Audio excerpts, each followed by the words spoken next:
kitchen at Thuya Hill. I am so glad to have you here because we are at the height of cucumber harvesting right now in the garden. Every day it seems we're bringing in baskets full of cucumbers. We can't really keep up with eating them fresh. And so a great way to preserve them is to make lacto-fermented pickles. These cucumbers end up becoming fermented through the use of a salt brine, and they are delicious. I like to add in a little bit of fresh dill from the garden, which I have here. They are our favorite pickles. They just taste so good. They're kind of fizzy, like a Bubby's pickle. You just need a jar, your vegetable of choice, salt brine, and thyme. That is it. It's super simple. It's a great way to utilize veggies from the garden that you can't keep up with eating fresh. This keeps them preserved for a much longer time than if you were just to stick them in the refrigerator fresh.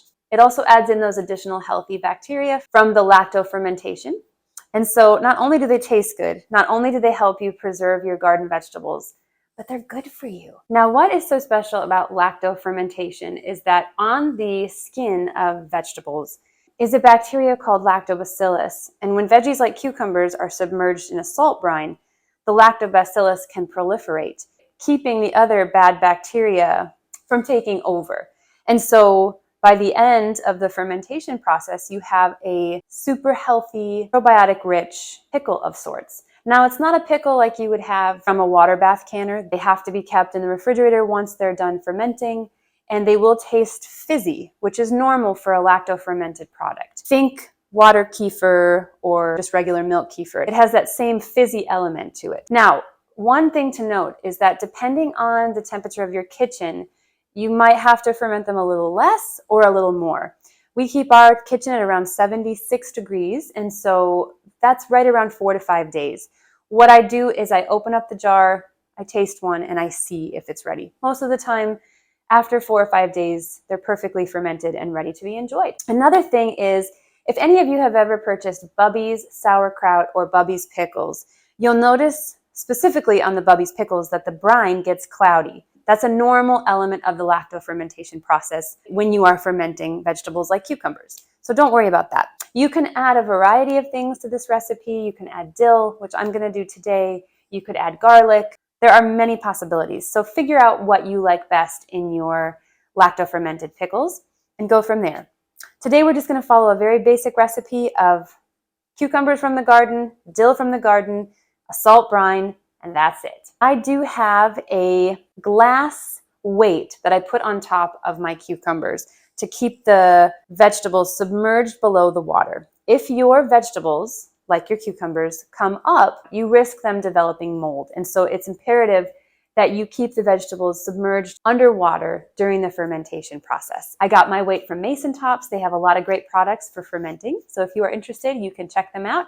I will leave the link to the Mason Top down below, and you can check that out if you're interested. So with that being said, I want to get started and show you how to make this simple lacto-fermented pickle recipe. Now, what you're going to do is you're going to wash your pickles first, obviously. You don't have to use soap or anything. Just use some water. And then you're going to go ahead and cut your cucumbers. I like to cut both ends off, and then I do cut them in little round pieces. I find they fit better in my jar. I have a half-gallon Le Parfait jar that I'm going to be using to ferment my pickles. And the truth is that I will probably get all the way up to the top with the amount of pickles I have in here. We're going to go ahead and get started washing our pickles first, and then we will chop them up.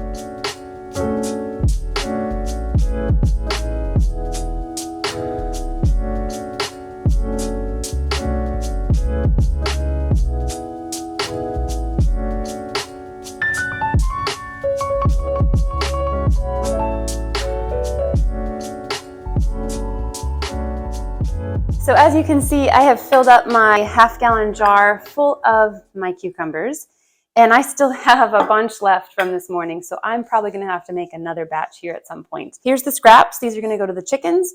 What I'm going to do now is make my salt brine. So I'm going to fill up my quart jar full of filtered water, and I'm going to add 2 tablespoons of a good sea salt to it.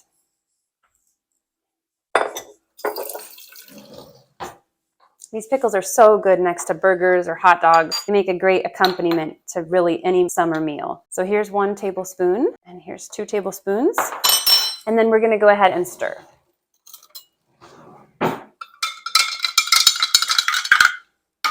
Okay, so now we're going to go ahead and dump our salt brine over the top of our cucumbers.